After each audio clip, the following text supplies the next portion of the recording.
Sure, you need to have a good stash of first aid supplies on your boat. But if you keep everything in one big box or bag, will you be able to find what you need quickly? Hi there, I'm Carolyn Sherlock, and on this episode of the Boat Galley Podcast, I share why we decided that we needed more than one first aid kit on the boat, and I'll tell you how we organized them. First, though, did you know that the Boat Galley is more than just a podcast? Sign up for our weekly newsletter and get free tips and information for living aboard. We also have 10 online courses to help you successfully make the transition to boat life, and we now sell books, organizers, and cheat sheets on Amazon. Yep, the show notes have links to them all. Thanks. When Dave and I first began cruising, we had one huge first aid bin.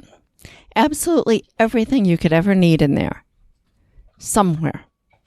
The previous owner of our former boat, Ketal, had extensively prepared the boat with all the medical supplies we might ever need. There was just one problem: finding what we needed. It was impossible.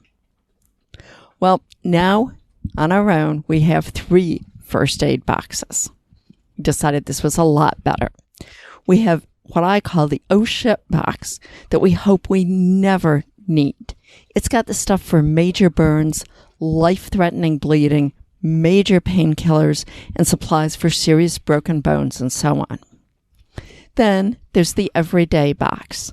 That's the Band-Aids, the antibiotic ointment, anti-itch cream, needles for splinters, a thermometer, and the rest of the stuff that you want to be able to find quickly when you need it. But it's not a life-threatening emergency. If we're currently taking cold or cough medications, we usually put them there for the duration, so they're convenient. But the box isn't big enough for all of them to stay here permanently. And then there's the I'm sick box. That's got the cold and flu remedies, diarrhea medicine, upset stomachs, a toothache remedy, and even though it's not an illness really, but items for a sprain or a minor break. The major emergency box is a watertight lock and lock box that lives in our ditch bag. I figure that if we ever have to abandon the boat, we want that stuff with us. And since we keep the ditch bag in a convenient place, even when we're at anchor, that stuff is always easy and fast to get to. Now, the everyday box is a plastic box about the size of a shoebox that sits under the medicine cabinet in the head.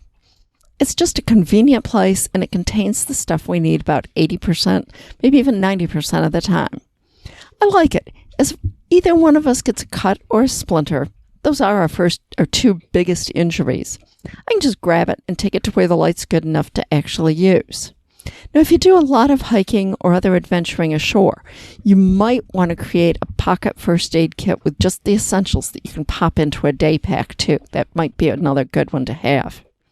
Now, everything else goes into the I'm sick box, which is about 9 inches by 12 by 12.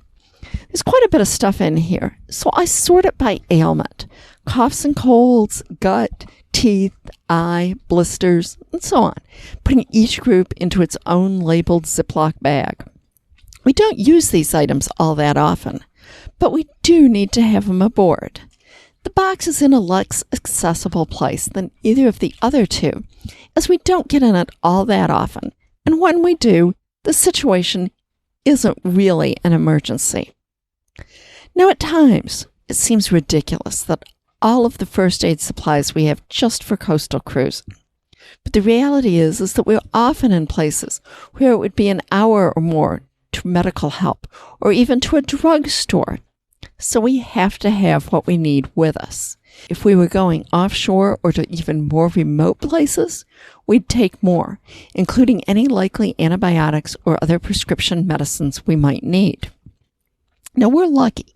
Dave's brother is a doctor, and he gets our need to take prescription drugs and painkillers with us.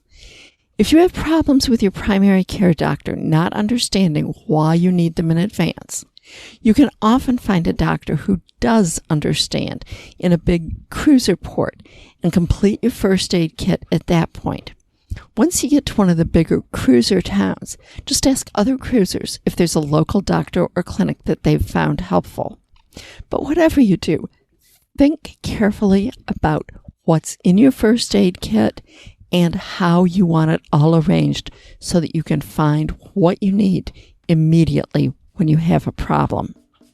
Thanks for listening to the Boat Galley Podcast. I hope you found this helpful. And please be sure to subscribe in your favorite podcast app and tell your friends about us. If you felt like leaving a review, we'd be thrilled too.